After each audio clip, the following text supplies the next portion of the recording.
5 common mistakes new beginners online arbitrage sellers make when sourcing products that lead them to actually buy tanking inventory. This is what we're going to talk about in today's video. I'm going to tell you 5 mistakes that I see people do all the time, and because of that they lose money because they buy tanking products. Before we actually dive into this video, if you need help to scale your Amazon business further and faster, get a mentor. You can get one in the link in my description. Book a one-on-one call with me. All right. I also have a mentor group, a group mentorship program that is coming soon. Link in the description as well if you want to join the wait list, because it's going to be super limited. But if you want a mentor right now, best way to do it, get on a call with me. We're going to build a plan to help you scale your business.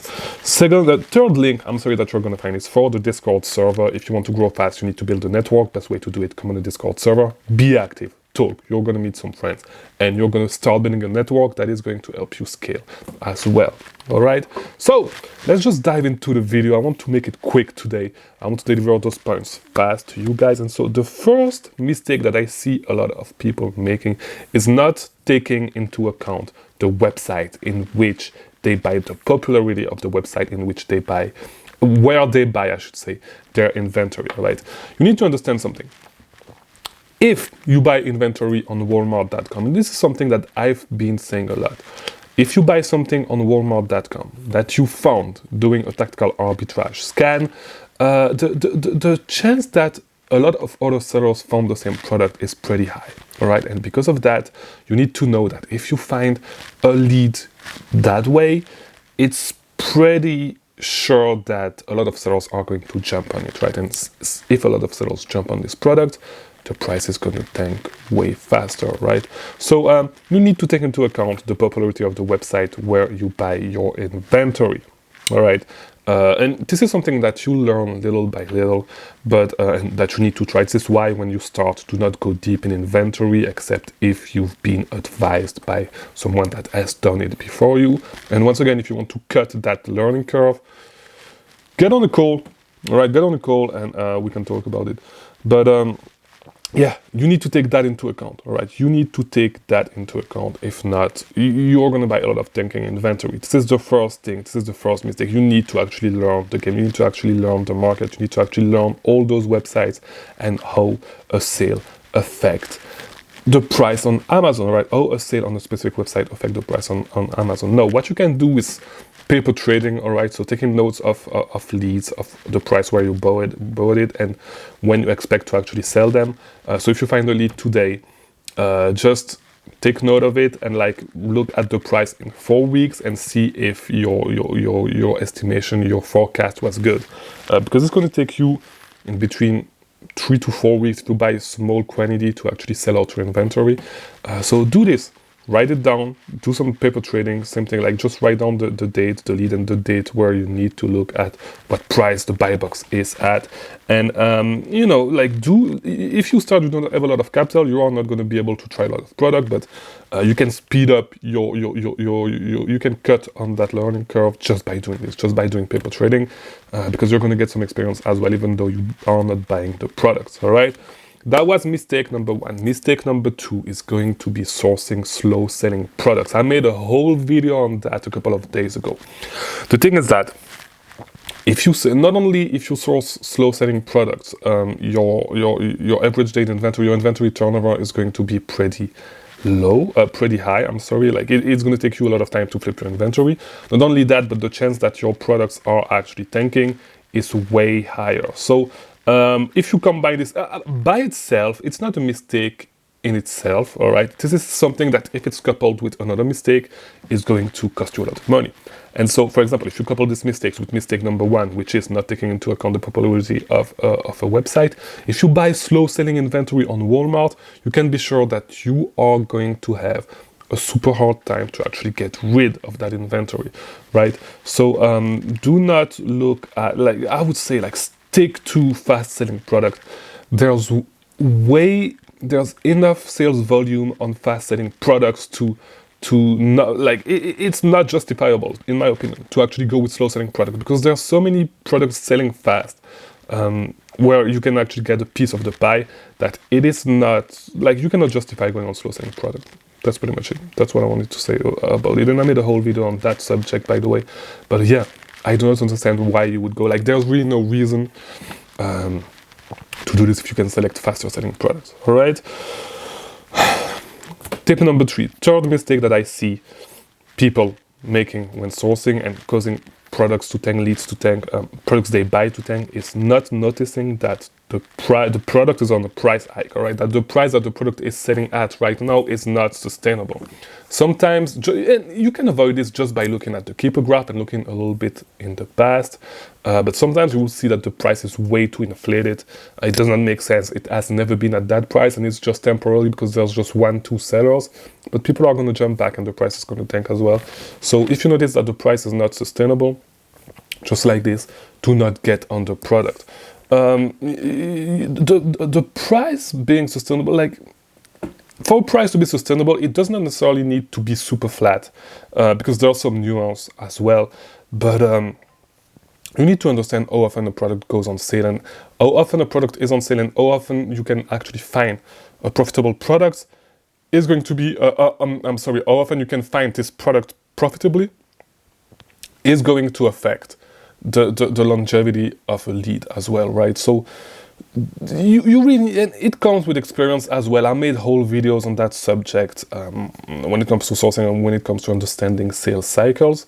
But you need to understand that if a product is on a price hike, it's probably going to tank, all right? It is 99.99999% sure that it's going to tank. The only way it's not going to tank if it's the product is on, like, the supply for the product online is super low, it's super hard to find it, and so there could be a price hike because of that, but it's not necessarily a good way to build a long-term business. You're not going to build a long-term online arbitrage business this way.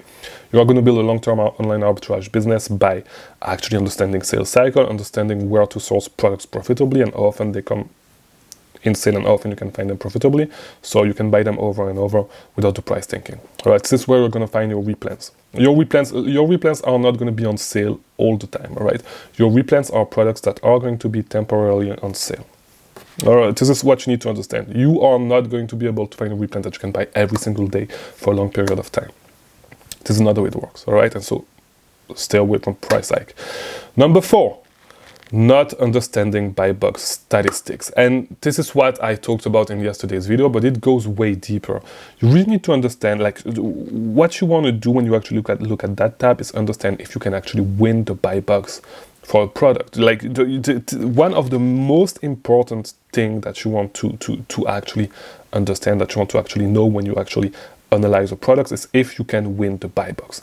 If you do not know what the buy box is that this is where the sales happen. All right, so this is that small part on the right where you click to add to cart and buy now, and whoever is winning that real estate is getting the sale when the customer click on there. So what you want to do is win the buy box, and you want to understand if you can actually win the buy box, because there's multiple things that is going to make it so you cannot win the buy box. For example, if Amazon is selling on that specific listing, it is going to be super hard for you to actually win the buy box. All right, it's going to be near impossible if you only match price with Amazon. You are going to need to reduce your price lower than Amazon if you want to win the buy box. Same thing if the owner of the brand is on the listing, you are probably not going to win the buy box. All right, because they own the brand, they have the brand registered in their brand registry, and because of that, Amazon is going to favor them, and it totally makes sense. They are going to favor them with the buy box. There's a lot of stuff that comes into winning the buy box. I have a whole video on the algorithm, because to be honest, I have a video on everything, and I've been saying it. Everything when it comes to Amazon, I probably have a video on it. So if you want to know about the buy box algorithm, I have a video on it. You can watch it. But there's a lot of stuff. But this is the 2 main things that you want to look at. And people with tons of reviews that do wholesale, you want to look at that, because they probably also have a lot of stock, and Amazon is not going to let you win the buy box against them. Right? I mean, you're going to win the buy box, but it's going to be super hard for you. They're going to favor them a lot. So those 3 things are the things that you want to look at. I would watch my keepa video. Just write down Chris Mangunza keepa. I think there's Jeff Bezos on the thumbnail. This is one of the best videos on the channel that really goes in depth on keepa, showing you the graph, showing you everything that it is to know about keepa and how to use it and why you actually need to use it. So watch this video if you haven't seen it. It's gonna increase improve your knowledge on Amazon, all right? And you are, if you watch this video, you are going to make way less mistakes because I go about everything that you need to know when analyzing product, when making purchasing decision, all right? So number 5 mistake is going to be underestimating sales volume, all right? And this is something that is going to cost you money because you are not going to buy enough inventory. And this is for the people that are a little bit more advanced, that are not doing small test buys, but that are buying bulk inventory right now. So if you trust, a lot of people are only going to trust Seller Amp with the sales volume. I would not do this, and especially when there's variation, like the only thing that they're going to look at is the review count for specific variation. This is not what you should do. What you should do is you should look at a couple of things, but yes, you should look at those things, but I made a whole video on that subject as well. It is called Sales Rank is a Lie. It's an old video. It's a couple of months old. I would watch it. I would highly encourage you to watch it if you want to really go deep on the subject. But a thing that not enough people are doing, and I'm sorry I'm losing my voice, something that not a lot of people are doing, not enough people are doing, is actually watching the offer tab, looking at the offer tab and seeing if how fast people's stock is moving, if people are not hiding their stock, right?